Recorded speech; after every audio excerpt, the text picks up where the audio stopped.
এই ভিডিওতে আমরা মিশ্রণ সংক্রান্ত একটি গুরুত্বপূর্ণ সমস্যার সমাধান একটি ট্রিকের সাহায্যে করব।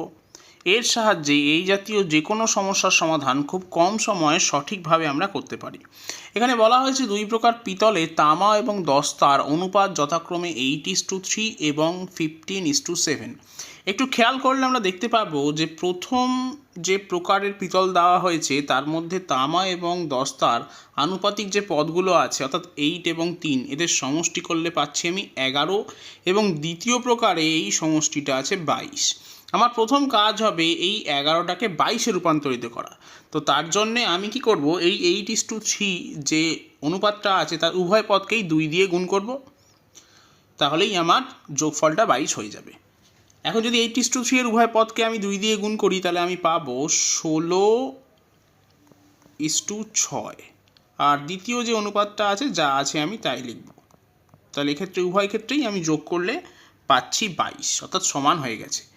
এখন এই দুই প্রকার পিতলকে 5:2 অনুপাতে মেশানো হয়েছে এবং মেশানোর পর যে পিতল পাওয়া যাবে তার মধ্যে তামা দস্তা কত হবে তা নির্ণয় করতে বলা হয়েছে।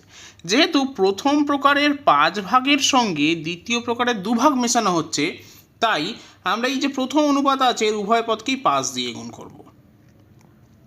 তাহলে আমি পাচ্ছি 5-80:30। একই লজিকে এই যে দ্বিতীয় অনুপাতটা আছে এর উভয় পদকে আমি 2 দিয়ে গুণ করব, তাহলে আমি পাচ্ছি 30:14। তাহলে এখন তামার মোট পরিমাণ হবে 80 আর 30-এর যোগফল, তার মানে 110, এবং দস্তার মোট পরিমাণ হবে 30 যোগ 14, তার মানে 44। এরপর আমরা 11 দিয়ে কাটছি, তাহলে পাচ্ছি 10:4, আবার 2 দিয়ে কাটছি, তাহলে পাবো 5:2। তাহলে আমার সঠিক উত্তর হবে অপশন বি, 5:2।